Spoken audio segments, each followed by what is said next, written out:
Et bienvenue si vous nous rejoignez à l'instant, il est 12h16. Comme tous les jeudis, c'est le moment de retrouver les rendez-vous de l'immobilier, les questions aujourd'hui de droit coutumier. Et nous avons le plaisir d'accueillir à nos côtés Mohamed Lazim, expert judiciaire et directeur général de Geek 4. Bonjour. Bonjour. Alors, le ou les droits coutumiers, Mohamed Lazim, ne sont pas le fait de parlement ou de gouvernement, il faut bien le rappeler. Ils émanent de pratiques populaires.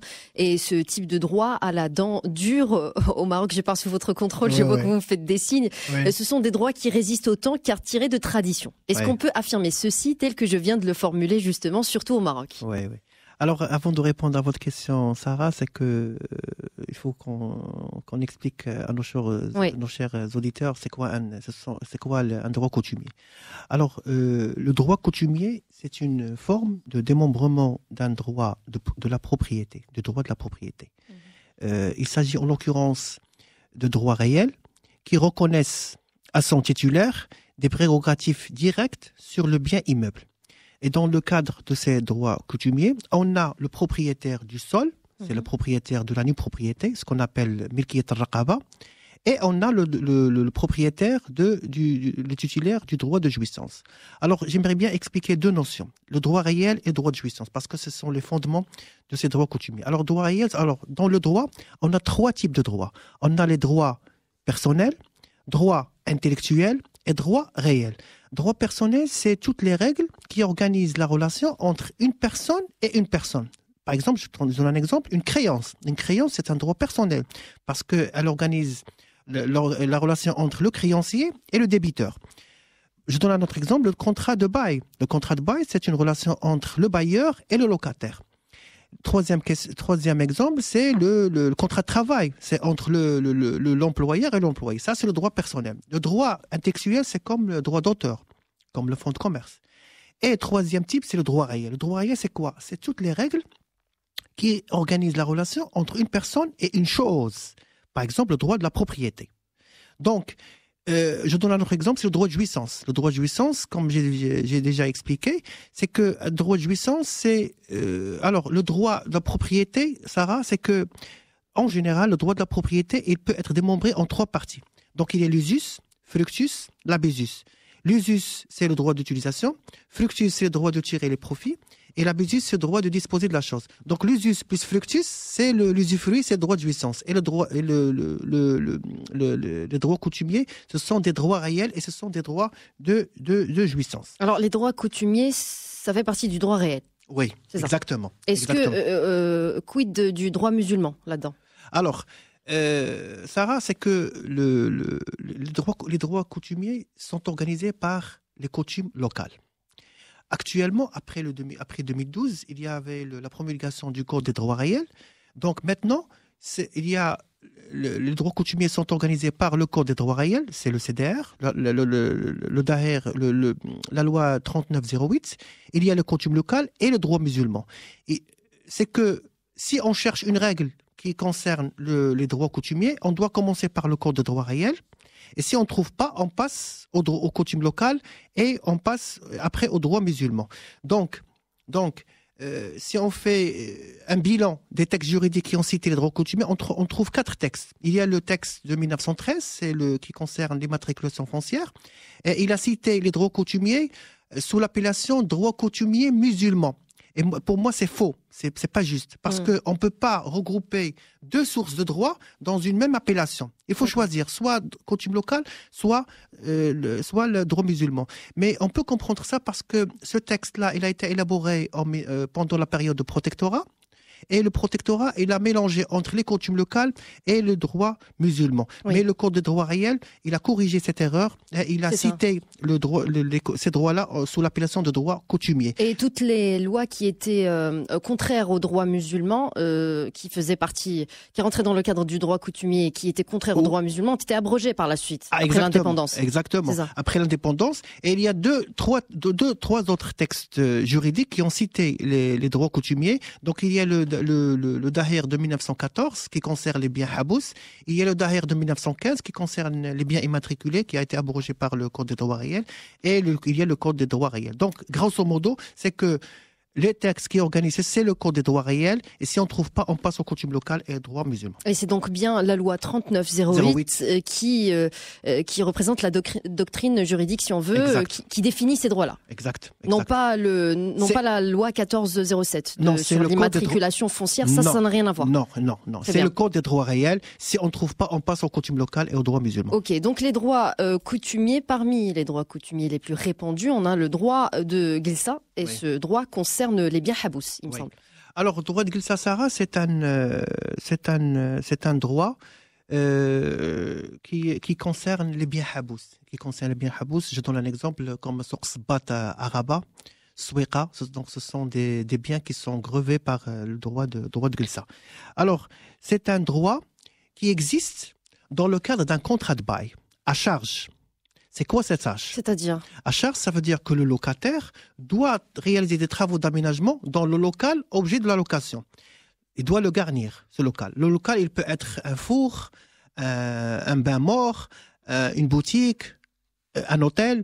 Donc, ça veut dire quoi? Ça veut dire que dans le cadre de ce contrat-là, le locataire doit réaliser des travaux d'aménagement. C'est donc le bénéficiaire qui doit entretenir les locaux. Exact. Et une fois les travaux d'aménagement sont réalisés, à ce moment-là, le contrat de bail, il devient un droit de Gilsa.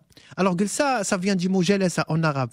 Et ça veut dire que les bénéficiaires doivent s'asseoir pour exploiter. S'asseoir dans la boutique et en prendre soin, voilà. Pour exploiter leurs biens.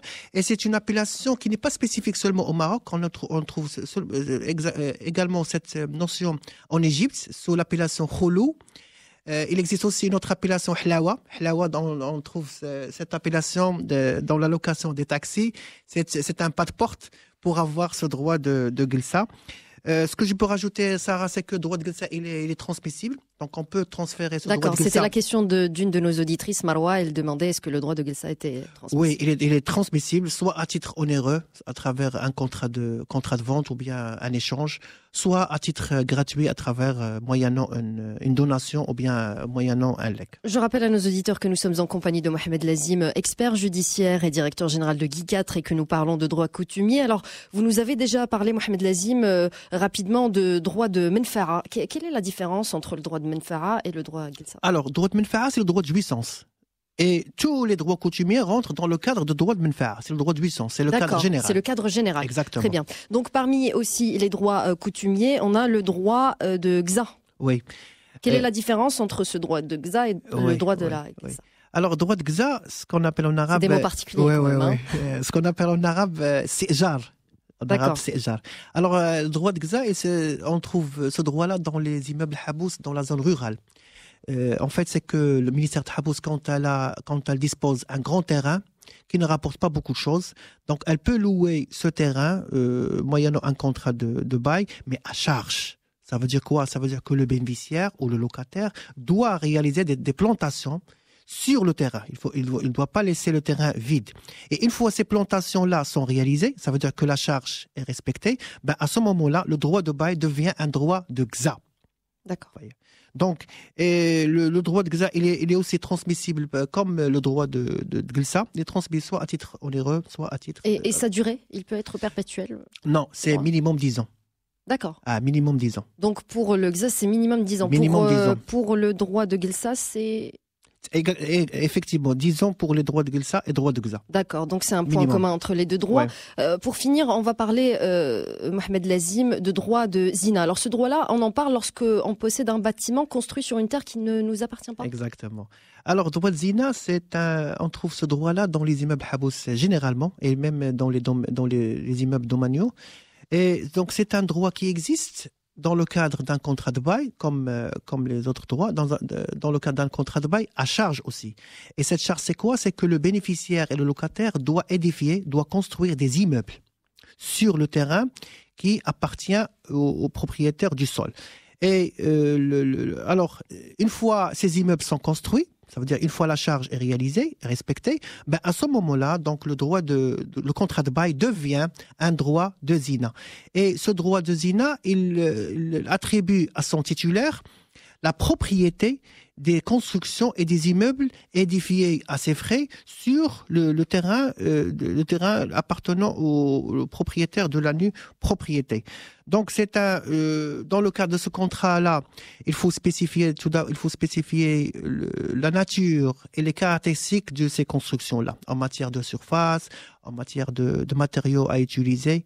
Et ce que je peux rajouter, c'est que ce droit de zina, il peut être transmissible aussi, mais il peut être transmissible seulement par exemple, pour les droits de glissa et droits de zina, comme on vient de dire, c'est qu'ils sont transmissibles soit à titre onéreux ou bien à titre gratuit.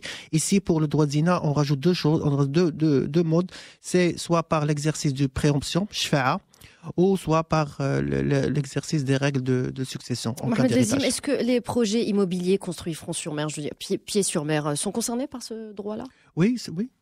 Ils sont régis par ce droit-là. Parce que c'est un droit zina, c'est une forme, c'est un montage win-win, gagnant-gagnant. Parce que le propriétaire en cas de terre domaniale, c'est que l'État n'a pas les moyens pour investir sur ce terrain, donc elle peut louer ce terrain-là moyennant un droit de zina, et l'État va avoir le terrain.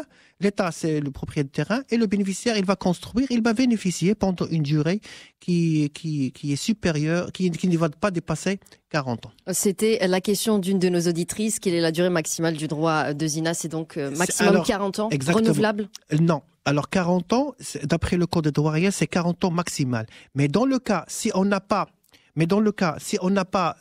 le contrat ne stipule pas, ne prescrit pas la durée, ou bien si elle prescrit une durée qui dépasse 40 ans, la durée c'est 40 ans.